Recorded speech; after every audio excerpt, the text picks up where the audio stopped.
Show starting, or Kane starting it out here as we await the arrival of Kane's strength. Oh, wait a minute. Kane tossing Raven. Kane flying up the top rope, knowing that he's going to be in the ring with both Kane and the Big Show, and that to defend the hardcore title.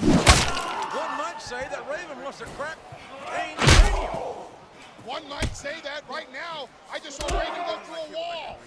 And Big Show slamming Kane and all three men back to the in the bowels of this building, so to speak.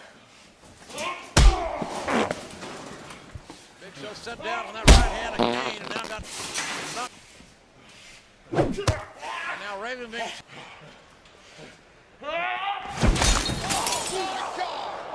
Kane just threw Raven right through that. Look at that. Oh, that. Big Show just knocked Kane through the door. Hey, you want to play? What you? They fell right through the wall. Getting away must be on Raven's mind. That golf cart. An unwanted passes.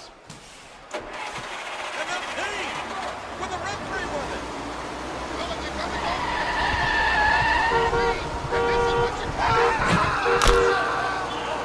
Raven almost ran down. I'm not sure Kane did on through that plate glass window. And now they're up on the stage. Are these three men fighting for the hardcore title? And Kane now getting the better of the 500-pound the Big Show. The Big Show's going to throw Raven. Oh, Raven and the Big Show both off the stage thanks to Kane. Cutting